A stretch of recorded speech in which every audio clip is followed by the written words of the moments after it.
안녕하십니까. 행복한 삶을 실현하기 위한 조건에 관한 이야기를 이제 마무리 짓도록 하겠습니다. 우리가 교실에서 수업이 진행이 됐던 얘기를 잠깐 정리를 해 보자면, 질 높은 정주 환경에 관해서 우리가 얘기했었던 거 기억하지? 자, 그리고 이 지도에서 봤었을 때, 빨간 색깔에 해당하는 부분은 행복도가 낮은 지역이고, 색깔이 옅은 지역은 행복도가 높은 지역인데, 이 지역들을 잘 살펴봤더니 자연 환경이 좋고 복지 제도가 잘 되어 있고 민주주의 국가이면서 경제적 수준이 높은 나라일수록 행복 지수가 좀 높았더라 라고 했던 거 기억나죠? 자, 그리고 화면 넘겨볼게요. 질 높은 정주 환경의 요소 첫 번째는 깨끗한 자연 환경이 갖추어져야 되더라. 그다음 두 번째는 쾌적한 사회 환경이 갖추어져야 하더라. 그런데 그 쾌적한 사회 환경이라 하는 것은 치안 서비스, 보건, 위생 서비스, 학교, 교육 서비스, 문화 서비스. 우리 다 이제 이거는 다 자세한 설명했었던 거, 그걸 한번 다 기억을 해보세요. 두 번째, 질 높은 정주 환경을 위한 국가의 노력. 그럼 국가 너는 뭐 했니? 라고 했었을 때 도심 내 녹지 공간을 늘리려고 노력했고 문화 공간 및 의료시설을 확충하는 등 이런 애들은 우리 개인이 뭐 얼마나 많은 돈을 들여서 그런 공공시설 같은 걸 만들 수 있겠어. 그러다 보니까 국가가 나서서 이런 것들을 환경을 조성하기 위해서 노력했다라고 하는 거 기억하시면 되고, 자, 그다음에 두 번째, 경제적 안정이 필요하더라. 이 경제적 안정 또한 행복한 삶을 실현하기 위한 조건 두 번째에 해당하더라 라고 했던 거. 그런데 이 경제적인 안정을 이루기 위한 요소, 우리가 세 가지 얘기했던 거 거꾸로 제가 막 올라가면서 얘기했었잖아요. 첫 번째, 고용 안정. 두 번째는 복지 확충. 세 번째, 경제적 불평등 해소. 그래서 2번과 3번이 연결되어 이야기가 돼야 되는 거고, 보험이라고 하는 그 메커니즘에 대해서 제가 선생님 자동차 보험 얘기하면서 해줬던 거 기억나죠? 그렇죠. 그리고 난 다음에 고용 안정. 우리가 일정 수준의 돈이 꾸준히 보장되어야지만 우리가 미래도 설계할 수 있고, 뭐 미래를 위한 또 뭐 교육이라든지 아니면 뭐 내가 미래를 살기 위해서 이만큼의 돈을 좀 저축해 놔야지 라고 하는 것 등등 발전을 꾀할 수가 있기 때문에 고용 안정이 매우 중요한 거고 또 최저임금이 보장되어야 되더라 라고 했던 거. 그치? 이런 거 기억하셔야 됩니다. 자, 그 다음에 맹자도 그 얘기했던 거. 생업이 없으면 흔들림 없는 도덕적인 마음이 없어지기 때문에 우리가 위로는 부모님을 모시고 아래로는 자녀를 먹여 살릴 만하게 돈을 벌 수 있게끔 해줘야 현명한 임금이다 라고 했던 거. 그래서 아주 오래전부터 경제적인 안정이라고 하는 것은 행복의 중요한 기준이었다는 거 기억하시죠? 자, 그리고 이제 그 세 번째, 민주주의의 발전이다. 여기를 시작한 반도 있고 시작하지 못한 반도 있는데 그러니까 우리가 안 한 걸로 생각하고 그냥 얘기를 한번 해볼게요. 민주주의 발전이라고 하는 건 우리가 행복한 삶을 실현하기 위해서 질 높은 정주 환경, 경제적 안정뿐만 아니라 시민의 참여가 활성화되는 민주주의 발전이 필요하다. 이렇게 되어 있어요. 지금 민주주의 발전이 필요하더라. 그러면 이러한 민주주의 발전을 살펴보기 위해서 밑에 있는 우리 표를 한번 보면 위에는 세계 민주주의 지수야. 민주주의 지수의 순위. 세계 행복 지수 순위를 봤더니만 1위가 꼭 1위는 아니거든. 근데 1위 여기도 지금 보시면 세계 민주주의 지수가 1위인 나라가 노르웨이래. 세계 행복 지수 순위가 1위인 나라가 지금 덴마크래. 근데 이거 순위를 지금 1, 2, 3, 4 이렇게 쭉 살펴봤더니만 여기 있는 나라들 대부분 여기가 1, 2, 그다음 여기 3, 4, 5, 6 뭐 이런 식으로 거의 대부분 이 두 개가 거의 비슷한 순위 안에 들어가 있더라 라고 하는 걸 지금 볼 수 있는 거지. 그게 이제 왜 그러냐 하면 민주주의가 조금 잘 이루어져 있으면 행복한 정도, 행복 지수도 좀 높은 편에 속하는구나 라고 연관성이 있다는 것을 보여주고 있는 표다. 뭐 이렇게 보시면 될 것 같습니다.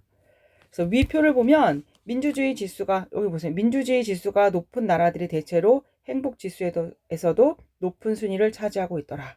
그러니까 민주주의의 발전이 시민의 행복과 관련이 있다 없다? 있다. 라고 얘기를 하는 거겠지. 민주주의가 발전하기 위해선 어떠한 또 요건이 필요하냐라고 하는 거야. 민주적 제도를 갖추는 것 필요하다. 하지만 제도만 갖추었다고 해서 민주주의가 발전했다라고 말할 수는 없는 거지. 그래서 시민 또한 정치에 활발히 참여해서 자신의 의사를 적극적으로 표현할 수 있어야지만 민주주의가 발전했구나라고 말할 수 있는 거예요. 이 영상을 틀게 되는 날이 월요일인데 그 이번 주 수요일 날 우리가 투표가 있잖아. 그러면 우리 시민은 주권자로서 내가 내 주권을 한 표 행사해야지라고 하는 투표권을 행사하는 것뿐만 아니라 국가의 정책 결정 과정에 적극적으로 의견을 제시하고 의견 제시한 게 제대로 받아들여지고 있는지 반영을 해서 그 무언가가 이루어지고 있는지 우리가 어떻게 돼야 되는 거야? 감시를 해야 되겠지. 그러한 것들이 잘 이루어져 있는지를 보는 것이 바로 시민이 정치에 활발하게 참여한다 라고 말할 수 있는 거야. 그래서 다시 위에서 정리해 보자면 첫 번째 민주주의가 발전하기 위한 요소에는 민주적 제도가 잘 갖추어져 있어야 되고, 그래서 뭐 의회 제도라든지 복수 정당 권력 분립이 잘 이루어져 있는지가 되게 중요한 요소로 자리 잡고 있고, 두 번째는 참여형 정치 문화가 제대로 이루어져 있는지를 봐야 되는데 적극적인 투표권을 행사하고 국가 정책 결정 과정에 시민의 참여 또는 뭐가 됐다는 거야? 참여 플러스 감시가 제대로 이루어져 있어야 되더라. 그래서 옆에 써져 있는 이 1987년 6월 항쟁 후 이게 이제 무슨 얘기를 하는 거냐면, 자, 6월 항쟁이 있은 다음에 아주 되게 큰 선거판의 대변혁이 있었다라고 얘기했었거든. 그게 뭐냐 하면 대통령 간선제에서 대통령 뭐로? 직선제로 우리가 바뀌었단 말이야. 그러다 보니까 와, 대통령을 그동안 300명이서 자기들끼리 알아서 꿍짝꿍짝 대통령을 뽑았다면 이제 내가 마음에 드는 대통령을 내 손으로 직접 뽑을 수 있겠구나 라고 하는 정치적 효능감, 또 정치적 효능감, 만족감을 느끼게 됨에 따라서 투표율이 89%까지 올라갔다라고 하는 그 사례가 있다라고 보시면 돼요. 정치적 참여와 행복이라고 한 이제 자료실을 한번 이렇게 쭉 읽어보시면, 자, 이분이 지금 뭐라고 얘기했냐면 다 이렇게 쭉 읽어보세요. 쭉 읽어본 다음에 정치적, 사회적 참여는 인간적 삶과 행복 또는 복지를 위해 꼭 필요한 내재적 가치를 가지고 있다라고 하는 거잖아. 이것처럼 민주주의의 발전, 우리가 얼마나 참여하는지 이런 것도 행복한 그 삶을 살기 위한, 실현하기 위해서 필요한 요소 중에, 기준 중에 하나가 되는구나 라고 우리가 보시면 됩니다. 이제 그 다음 이제 네 번째, 도덕적 실천이다 라고 하는 거야. 우리가 아마 그 행복에 관한 이야기를 한 그 첫 번째 시간에 나 돈 많으면 행복할 것 같아, 아니면 나는 뭐 어떤 거에서 상을 수상하면 행복할 것 같아, 뭐 아니면 나는 게임을 할 때 이렇게 하는 것도 있긴 있지만 나는 그 누군가를 도와줬을 때 행복감을 느낀다, 뭐 만족감을 느낀다라고 하는 것도 있었어서 예를 내가 아마 들어줬을 거야. 그것처럼 도덕적 실천이라고 하는 것도 우리가 행복한 삶을 살기 위한 또 하나의 기준이다라고 볼 수 있습니다. 행복한 삶을 실현하기 위해서는 그 바람직한 삶에 대한 성찰을 바탕으로 도덕적 실천 또한 중요하다라고 나와 있지. 자, 도덕적으로 바람직한 규범과 가치가 무엇인지 고민하고 일상생활에서 실천하면서 더 나은 사람이 될 수 있고, 이 과정에서 삶의 의미와 행복을 느낄 수 있기 때문에 이것 또한 중요한 기준으로 삼고 있다 이렇게 보시면 돼. 그래서 이를 위해서 경제적 이익만을 쫓기보다는 인권이나 정의 같은 여기 보편적 가치에 따라 행동하려는 습관을 길러야 되더라. 또 옳지 못한 일을 보면 이를 바로잡기 위해서 우리가 어떻게 해줘야 된다? 용기를 좀 내줘야 되더라. 또 다른 사람과 더불어 살아가려는 노력을 기울여야 하더라 라고 되어 있는 거야. 얘를 위에 걸로 우리가 좀 다시 정리한 내용을 보자면, 보편적 가치에 따라서 행동하는 이거, 또 뭐랑 또 연결 지어 볼 수 있냐? 아동 노동, 우리가 전번에 얘기했던 그 아동 노동과 함께 생각해 보자. 야, 당연히 기업은 이윤 추구를 최고로 최고의 가치로 따지기 때문에 가격이 싼 아동 노동을 쓰는 것이 이익 창출을 위해서는 매우 현명한 선택일 수 있다고. 그런데 그 공부해야 할 나이에, 사랑받아야 할 나이에, 보호받아야 할 나이에 그렇게 부모들 대신에 아니면 사회에서 떠밀려 나와서 일을 해야 된다? 라고 하는 건 우리의 보편적 가치와 어때? 부합된다? 부합되지 않는다라는 걸 말하는 거지. 그래서 인권 존중이라고 하는 것 자체가 그 아이들도 그 곳에서 태어나고 싶어서 태어난 것이 아니었고, 또 그러한 부모 밑에서 태어나려고 해서 태어난 것도 아니었는데, 인간으로 태어난 것만으로 존중받아야 마땅하다라고 하는 인권 존중과 연결시켜서 그 아동 노동을 생각해 봐야 된다라는 것과 연결적으로 생각할 수 있겠지. 그 다음에 야, 너 민주주의가 발전되지 못한 나라에서 그 여성이 우리는 자유를 원한다라고 했던 거 있었었잖아. 그 플랜카드 이렇게 들고 있었던 그 모습. 남녀가 똑같은데 여자가 머리카락을 바깥에 내두르고 다닌다고 막 질타를 받거나, 또 그런 거 명예살인이라고 했던 그런 거 있거든요. 어디서 여자가 밖에 나가서 그 사회 일을 하니? 그런 것들은 안 된다. 그러므로 너네들은 우리 가족의 명예를 실추시켰기 때문에 우리가 가족의 이름으로 너를 처단한다. 뭐 이런 말도 안 되는 일들을 아직까지도 그런 나라에서는 벌어지고 있단 말이야. 남녀가 평등한데 그런 차원에서 우리가 또 볼 수도 있는 거잖아. 아, 자유가 또 뭐 이러한 남녀 평등이 이루어지지 않는 나라에서는 그런 일들이 벌어질 수 있구나. 그거는 그들 나라의 일이니까 눈을 감아라 라고 하지 않고, 보편적 가치에 따라서 우리가 그들을 위해 노력하려고 하는 그러한 사고방식, 습관, 뭐 행동, 이런 것들을 바로 보편적 가치에 따르려는 행동이다. 이렇게 보시면 되겠습니다. 또 두 번째, 옳지 못한 일을 보면 이를 바로잡기 위해 용기 있게 결단하고 행동해야 된다 라고 하는 거. 저걸 아무리 봐도 좀 잘못된 건데, 그런데 그거에 대해서 지적하는 것이 없고 내가 지금 눈을 감아줘야 주변 보는 사람도 불편하지 않고 나도 불편하지 않으니 나 그냥 가만히 있어야지 라고 하면 그게 안 되잖아. 선생님이 요즘에 너희들 다니면서 야, 너네 지금 이렇게 행동하는 것이 옳은 것이냐?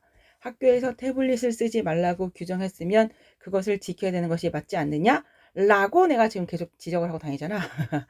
그런 걸 보세요. 옳지 못한 일을 보면 이거는 바로 잡아야겠다라고 내가 뭐 한 거니? 얘들아, 용기 낸 거지 않니?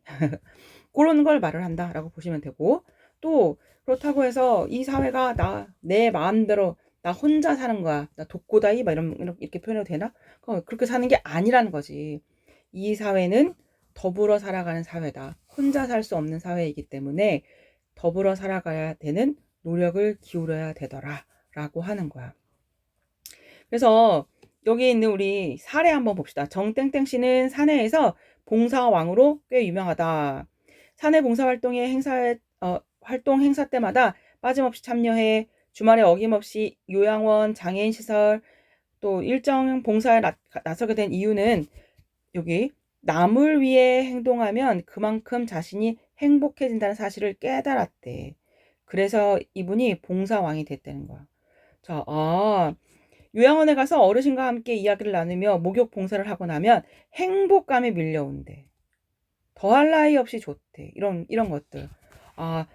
이 사람은 주말이야. 여태까지 내가 주 열심히 일을 했다. 주 5일 동안 열심히 일을 하고 주말에는 나를 위해서 시간을 쓰고 싶은데 그거가 아니라 다른 곳에 가서 이렇게 봉사하고 그분들이 말벗이 되고 목욕을 시켜주고 이런 일에서 행복감을 느끼고 나의 존재감이라든지 그런 만족감을 느끼는 것을 말하는 거잖아. 그러니까, 도덕적인 실천이라 말로 나는 행복감을 주는 기준이야 라고 볼 수 있는 거지. 그래서 위 사례에서 알 수 있듯이 남과 더불어 살아가려는 노력은 다른 사람을 행복하게 만들 뿐 아니라 다른 사람을 행복하게 만들 뿐 아니라 자신에게도 진정한 행복감을 주더라 라고 하는 거죠. 그래서 사회적 신뢰가 형성되고 자신과 공동체 모두 행복 실현이 가능해질 수 있더라 라고 하는 거. 시사 자료실 한번 보십시다. 이것도 남을 도울 때 행복하다라고 했어요. 그래서 2003년 여기도 쭉 읽어보시면 423쌍의 장수 부부들의 공통점을 발견했더니 정기적으로 몸이 불편하거나 가족이 없는 사람들을 방문해서 돕고 있다. 자, 돕고 있다. 남을 돕고 난 후에 생기는 그 심리적 포만감인 헬퍼스 하이를 느낀다. 이때 즐거움을 느끼게 하는 엔도르핀의 분비는 정상치의 3배 이상 상승하고 타액 속의 바이러스와 싸우는 면역 항체의 수치가 높아지더라. 그래서 여기서 결국 더불어 살 때 행복한 도덕적 사회적 존재라는 사실을 보여주더라 라고 하는 거 되겠죠? 그래서 여기 정리가 되어 있는 내용들이 쭉 설명한 내용이 한 번 더 정리되어 있다는 것을 보시면 됩니다. 그리고 너네가 항상 이제 궁금해. 여기 행복한 삶을 살기 위해서는 우리가 총 4가지 측면으로 살펴봤더라. 공간적 측면에서, 경제적 측면에서, 그 다음에 정치적 측면에서, 윤리적 측면에서 살펴봤다 라고 하는 것을 한번 싹 정리해 놓은 거다 라고 보시면 돼요. 자, 넘겨봅시다. 그러면 주제 탐구에 보시면 행복한 삶의 조건을 탐색할 거야 라고 해놓고 돈이 많을수록 행복할까? 라고 얘기했단 말이야. 앵거스 디턴 교수 노벨상 경제학상 수상 잘한다. 자, 동료인 다니엘 카먼스 이 사람도 같이 돈과 행복의 상관관계를 지금 연구했다는 거야. 자, 미국에 사는 45만 명을 대상으로 설문조사를 벌여 통계를 낸 결과 소득이 높아질수록 삶에 대한 만족도는 계속 높아지지만 행복감이라고 하는 것은 연봉 7만 5천 달러에 지금 멈추더라 라고 되어 있어요. 지금 약 우리나라로 8,500만 원. 자, 여기 요선이에요. 요선. 와, 나 행복해. 돈이 많을까? 행복해 라고 했지만 딱 여기에 지금 여기 우리나라 돈 8,500만 원 정도 가량 정도에 머물면 그저 돈이 많다고 행복해지는 것은 아니더라. 어느 정도 수준에서 내가 쭉 하고 그냥 만족감이 쭉 지지부진 이렇게 그냥 비슷하더라라고 하는 결론이야. 이게 그럼 이게 이제 뭔 소리냐라고 하는 거냐면 연간 8,500만 원 이상을 벌게 되면 연봉 9,500만 원, 1억 원이 된다고 해서 더 행복해지지는 않는다. 이게 뭐냐? 어느 정도의 안정적인 소득을 얻게 되면 그로 행복 이외의 요소의 영향을 받을 확률이 높아진다. 행복이라고 하는 것이 돈만으로 이루어지는 것은 아니야 라고 표현을 한 거지. 이거를 이스탈린의 역설이라고 표현한다 라고 보시면 돼요. 우리가 앞에서 쾌락의 역설 했던 것처럼 돈이 많아지면 많아질수록 행복한 거 아니야? 라고 했지만 그래 어느 정도까지는 행복하다고 느끼지만 일정 수준을 넘어섰더니 돈만 많아진다고 해서 행복한 건 아니더라. 그 다른 요소가 필요하더라. 그러면 그 다른 요소라고 하는 것이 앞에서 얘기했던 것처럼 봉사왕 뭐 이런 거 있었잖아. 남을 도와줄 때 나는 행복감이 쌓이더라 라고 하는 것으로 해석할 수도 있겠다. 돈 이외의 요소가 있을 수 있어 라고 하는 거. 이게 바로 이스탈린의 역설이다. 이렇게 보시면 돼요. 자, 그리고 자료 2번 사회적 신뢰 덴마크의 행복 비결이라고 하는 거 읽어보시고 자료 3번 사는 곳이 좋아야 행복하다 라고 하는 거 한번 읽어볼게요. 사람이 살 터를 정할 때에는 첫째 지리가 좋아야 하고 둘째는 생리가 좋아야 하며 셋째는 인심이 좋아야 하고 넷째는 산수가 좋아야 한다. 이 중에 하나라도 모자라면 좋은 땅이라고 할 수 없어. 지리가 뛰어나도 생리가 부족하면 오래 살 수 없고 생리가 좋아도 지리가 나쁘면 그 또한 오래 살 수 없다.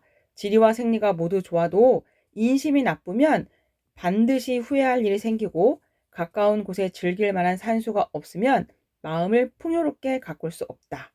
이중환의 택리지에서 이런 이야기를 한 건데 자, 여기서 이제 생리라고 하는 건 땅에서 나는 이익으로 경제적 이익을 의미한다 라고 보시면 되고 지리라고 하는 거는 풍수적 명당을 의미합니다. 산수가 좋다라고 하는 건 당연히 자연 환경을 의미하겠고 인심은 뭔지 알잖아. 지나가고 있는데 밥 먹고 가 라고 얘기하는 거 그런 걸 인심이라고 보시면 돼요. 위에 우리가 필기하는 거 잠깐 먼저 예를 이제 보겠습니다. 이중안의 택리지에 나타난 정주 환경의 요건, 정말 살기 좋은 곳, 그것을 가거지라고 표현한다는 거야. 가거지. 자, 이 가거지의 조건은 네 가지가 있는데 지리, 생리, 산수, 인심.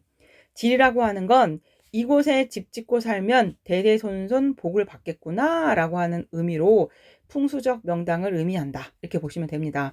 생리는 땅이 아주 기름진 것을 보니 먹고 살 걱정은 없겠네 라고 생각하는 것으로 경제적인 이익을 이야기하더라 라고 보시면 되고, 산수라고 하는 건 산 좋고 물 좋으니 이보다 좋을 소냐 라고 해서 자연 환경이 매우 뛰어난 곳을 의미한다 라고 보시면 되고, 인심은 아까 얘기했던 것처럼 놀고 있는데 친구네 집에서 놀고 있다가 밥때가 됐더니 친구가 야 너 집에 가, 집에 와서 밥 먹어, 이게 아니라 야 너 밥 먹고 갈래? 라고 하는 거 있잖아. 밥때가 다 되었으니 같이 밥 한 술 뜨시지요 라고 하는 말을 할 수 있는 그런 인심 얘기하더라. 이런 네 가지가 잘 갖추어 줘야 정말 살기 좋은 곳이고 이것을 가거지라고 부르더라 라고 하는 거야. 누가? 이중환이 어디에서? 택리지에서 정주 환경의 요건으로 요 네 가지를 꼽았다. 이렇게 보시면 됩니다. 자, 그리고 이제 드디어 이제 마지막 부분이 되었어요. 국민 삶의 질 지표다라고 되어 있어. 오늘날 국가별 경제 규모를 나타내는 국민 총생산, 생산이 그 나라의 국민의 행복 수준과 직결되지 않는다는 문제 의식 아래 삶의 질에 관한 관심이 높아지고 있다. 삶의 질은 가치 있게 만드는 모든 요소를 포괄하는 개념으로 객관적인 조건 이외에 시민들의 주관적인 인지 및 평가로 구성된다라고 하는 거. 그래서 국민 삶의 질 지표라고 하는 것은 물질 부분과 비물질 부분으로 나누어져 있더라 라고 하는 거 보시면, 자, 물질 이쪽에 파란 색깔, 하늘 색깔로 표시된 부분이 물질 부분이야. 소비, 소득, 자산, 고용, 임금, 사회복지, 주거. 자, 여기 이렇게 핑크 색깔로 표시되어 있는 부분이 바로 비물질 부분이야. 주관적 웰빙, 환경, 안전, 시민 참여, 가족 공동체, 문화여가, 교육, 건강. 그쵸? 그거에 대해서 이 인포그래픽이라고 하는 것으로 이렇게 깔끔하게 정리해서 놨거든. 요걸 우리가 하나씩 한번 읽어보시면 되겠습니다. 됐죠? 제가 일일이 다 읽지 않아도 되겠죠? 자, 그러면 말씀드렸던 것처럼 이 뒤쪽은 제가 재빠르게 빨리 좀 진행이 됐지만 그래도 중요한 이야기는 다 한 것 같습니다. 여러분, 이번에 시험은 제 파트는 그렇게 어렵진 않아요. 그러니 포기하지 마시고 공부 꼭 하셔야 돼요. 선생님이 객관식 문제 네문항, 홍환 선생님 객관식 문제 네문항, 김경화 선생님 객관식 문제 8문항, 김영미 선생님 논술형 문제 3개, 3문항, 홍환 선생님 논술형 문항 3문항입니다. 총 22문항으로 이루어져 있어. 자, 그러니까 지금 본 영상까지, 들은 영상, 수업 영상까지가 시험 범위가 됩니다. 프린트 오늘 월요일 날 다 나눠드렸죠. 자, 프린트 당연히 시험 범위에 해당됩니다. 다 확인하시고 시험 볼 수 있었으면 좋겠어요. 얘들아, 수고했습니다. 안녕.